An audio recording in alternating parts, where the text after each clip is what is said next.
মেঘালয় অৰুণাচলৰ যিবিলাক চুবুৰীয়া ৰাজ্য আছে আমাৰ পৰাই আৰম্ভণি আৰু আমাকে ৰঙা চকু দেখুৱাব, আমাকে মাৰি শেষ কৰিব বিচাৰিব আৰু কি আমি কি হাতে হাত ধৰি বহি থাকিম। আমি কিন্তু অসমীয়া মানুহখিনি সহজ সৰল। আমাৰ যদি সহজ সৰলতাক যদি দুৰ্বলতা বুলি ভাবি এই মেঘালয়ে আমাৰ মূৰৰ ওপৰত যদি তাণ্ডৱ নাচিবলৈ চেষ্টা কৰে তাৰ কিন্তু পৰিণাম কিন্তু বেয়া হ'ব। वापस जा रहे हैं, मालूम है ना आप लोगों को क्या किया हुआ है। हम लोग हमारे मानव ऊपर आक्रमण हम पैसे हमने बुझ पाई। हाँ समझ में नहीं आता है। आप लोग तो बिजनेस कर ही रहा है, यहाँ तक लेके आया है। हम लोग तो मतलब ऐसा नहीं है। ये क्या प्राइवेट है आप लोग का, क्या कर रहे हैं आप लोग? रिसाइकल बिन पूरा डिलीट करो, रिसाइकल बिन से डिलीट कीजिए।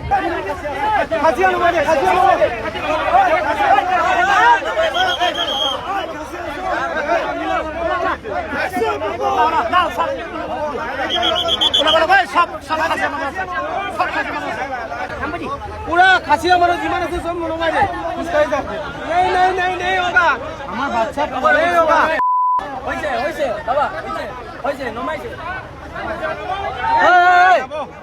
ওই দিগন্ত হল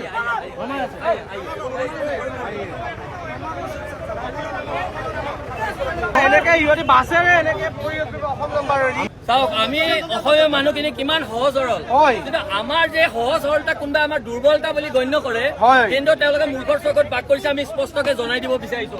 চাওক আমাৰ পৰাই উৎপত্তি, যদি আমাৰ অসমৰ পৰাই মেঘালয় অৰুণাচলৰ দৰে আমাৰ চুবুৰীয়া আমাৰ পৰাই উৎপত্তি, আমাকে ৰঙা চকু দেখুৱাব, আমাৰ মানুহকে মাৰিব, আমাৰ গাড়ী ভাঙিব, আমাৰ কণমানিক আহত কৰিব আৰু কি আমি কি হাতেৰে ধৰি বহি থাকিম নেকি? নহয়, যদি আক্ৰমণ হৈছে কিন্তু এটা কথা আমি গণতান্ত্ৰিক আন্দোলনক বিশ্বাসী, আমি গণতান্ত্ৰিক আন্দোলনক বিশ্বাসী, আমি গণতান্ত্ৰিকভাৱে আন্দোলন কৰিছো। আমি কোনো ধৰণৰ হিংসাত্মক কাৰ্যকলাপ আমি সংঘটিত নকৰো। আজি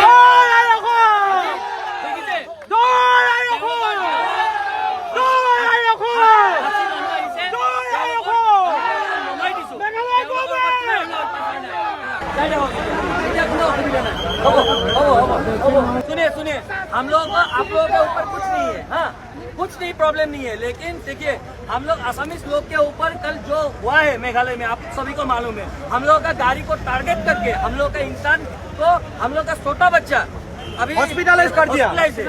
हम लोग के ऊपर किस कारण से आप लोग ऐसा करता है, वी रियली डोंट नो।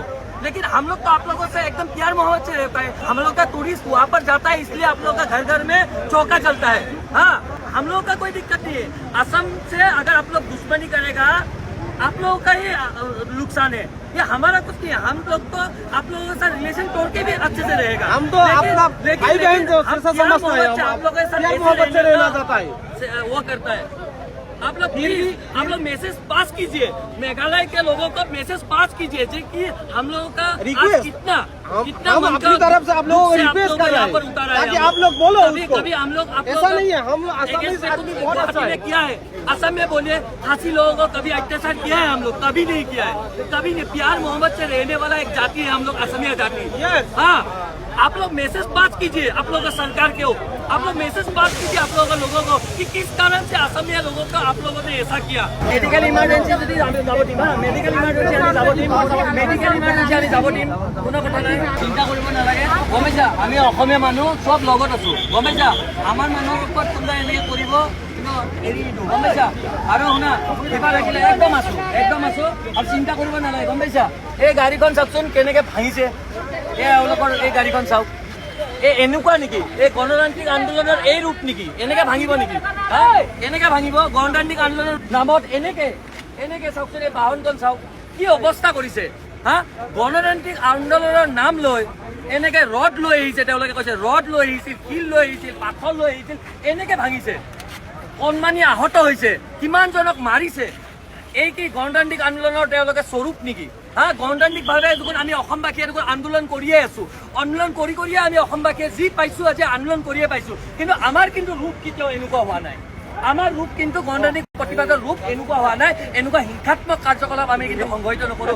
আৰু বাছি তেওঁলোকে অসমীয়া গাড়ীবিলাকক, এই অসমীয়া তেওঁলোকৰ পাপ কি হ'ল, তেওঁলোকৰ ভুল কি হ'ল, এই অসমীয়া গাড়ী হোৱাৰ কাৰণে তেওঁলোকৰ ভুল হ'ল। তেওঁলোকে মেঘালয় ৰেজিষ্ট্ৰেশ্যনৰ গাড়ী প্ৰত্যেকখনকে এৰি দিছে আৰু অসমীয়া গাড়ীখিনিক টাৰ্গেট হিচাপে লৈ তেওঁলোকে এনেকে অত্যাচাৰ চলাইছে, ভাঙি চুৰমাৰ কৰিছে, মানুহক আহত কৰিছে। এনেকুৱা ধৰণৰ কাৰ্যকলাপ সংঘটিত কৰিলে মেঘালয় অৰুণাচলৰ যিবিলাক চুবুৰীয়া ৰাজ্য আছে আমাৰ পৰাই আৰম্ভণি আৰু আমাকে ৰঙা চকু দেখুৱাব, আমাকে মাৰি শেষ কৰিব বিচাৰিব আৰু কি আমি কি হাতে হাত ধৰি বহি থাকিম? আমি কিন্তু অসমীয়া মানুহখিনি সহজ সৰল। আমাৰ যদি সহজ সৰলতাক যদি দুৰ্বলতা বুলি ভাবি এই মেঘালয়ে আমাৰ মূৰৰ ওপৰত যদি তাণ্ডৱ নাচিবলৈ চেষ্টা কৰে তাৰ কিন্তু পৰিণাম কিন্তু বেয়া হ'ব। প্ৰত্যেক বছৰে 2-3টা এনেকুৱা ঘটনা ঘটে। আজি 10 দিন আগতে আপোনালোকে জানে অৰুণাচল প্ৰদেশত কেনেকুৱা ধৰণৰ ঘটনা সংঘটিত হৈছে। অসমীয়া মানুহক মাতি লৈ যোৱা হৈছে, অসমৰ মানুহ। তাৰ পাছত তাতে আৰক্ষী প্ৰশাসনৰ মানুহ তাতে জড়িত বুলি আমি খবৰ পাইছোঁ। দুষ্কৃতিকাৰীয়ে 11জন মানুহক গুলীৰে থকা সৰকা কৰিছে। এতিয়া এই মেঘালয়ৰ দৰে ৰাজ্যবিলাকৰ উৎপত্তি কৰ পৰা হৈছে? অসমৰ পৰাই হৈছে। অসমৰ পৰাই জন্ম লোৱা এখন ৰাজ্য, অসমৰ পৰাই জন্ম লোৱা এখন ৰাজ্যই আৰু অসমৰ মানুহৰ ওপৰত অসমীয়া মানুহৰ ওপৰত অত্যাচাৰ কৰিব, আমাৰ গাড়ী মটৰ ভাঙি দিব, আমাৰ কণমানিক আহত কৰিব আৰু আমি কি চাই থাকিম নেকি? কিন্তু এটা কথা পুনৰবাৰ কৈছোঁ, গণতান্ত্ৰিকভাৱে আমি আন্দোলন কৰিম। কোনো ধৰণৰ হিংসাত্মক কাৰ্যকলাপ আমি সংঘটিত নকৰোঁ। কাৰণ কিয়? নহ'লে এইবোৰে চেলু পাব, কিন্তু চান্স এইবোৰে ল'ব। কাৰণ কিয়? তেওঁলোকৰ লগত কিন্তু আৰক্ষী প্ৰশাসন এক হৈ থাকে, মেঘালয় চৰকাৰৰ লগত আপোনাৰ এই সংগঠনবোৰৰ লগত এক হৈ থাকে। কিন্তু আমাৰ ইয়াতে আমি কথা কোৱাৰো আমাৰ অধিকাৰটো নাথাকে। কিয় বাৰম্বাৰ অসমীয়া মানুহকে টাৰ্গেট হিচাপে কৰি লোৱা হয়? আমি দেখিছোঁ অসমৰ গাড়ীবোৰ চাই খাচী ষ্টুডেণ্ট ইউনিয়নৰ যি প্ৰতিবাদী কাৰ্যসূচী আছিল তেওঁলোকে টাৰ্গেট কৰি লৈছে অসমৰ বাহনবিলাকক, অসমৰ মানুহক তেওঁলোকে মাৰিছে, কণমানি শিশু পৰ্যন্ত আহত হ'বলগীয়া হৈছে। এনেকুৱা ধৰণৰ দুৰ্ভাগ্যজনক ঘটনা কোনো কাৰণতে আমি মানি ল'ব নোৱাৰোঁ। আৰু এটা কথা স্পষ্ট যে মেঘালয় চৰকাৰে ইয়াৰে দায়িত্ব বুজি খাচী ষ্টুডেণ্ট ইউনিয়ন আমি শুনিছোঁ তেওঁলোকে প্ৰেচিডেণ্ট, ছেক্ৰেটাৰী, ভিপিক তেওঁলোকে এৰেষ্ট কৰিছে। এৰেষ্ট কৰাৰ লগতে যিসকল দুৰ্বৃত্তই প্ৰত্যক্ষভাৱে সেই কাৰ্যকলাপৰ লগত জড়িত হৈ আছিল তেওঁলোকক কৰায়ত্ব কৰি দৃষ্টান্তমূলক শাস্তি দিয়াৰ ব্যৱস্থা কৰিব লাগিব। অন্যথা আমি যেতিয়ালৈকে অসমীয়া মানুহখিনি আশ্বস্ত নহ'ম, আমি যেতিয়ালৈকে অসমীয়া মানুহখিনিয়ে আমি মনেৰে বুজি নল'ম যে হয় কিবা এটা দুৰ্ভাগ্যজনক ঘটনা সংঘটিত হ'ল, কিন্তু ইয়াৰ পিছত কি হ'ব? ইয়াৰ পিছত তেওঁলোকে কেনেকুৱা ধৰণৰ ৰূপৰেখাৰে আমাৰ দুখন ৰাজ্যৰ মাজত যি সম্পৰ্ক আজি যে যি সীমা বিবাদত এটা সম্পৰ্ক হৈছে, আজি দেখিছে মেঘালয়ত সেনেকুৱা ধৰণৰ কাৰ্যকলাপ সংঘটিত হোৱাৰ কাৰণে আজি যোৰাবাট বা খানাপাৰাত কেনেকুৱা এক পৰিস্থিতি সৃষ্টি হৈছে।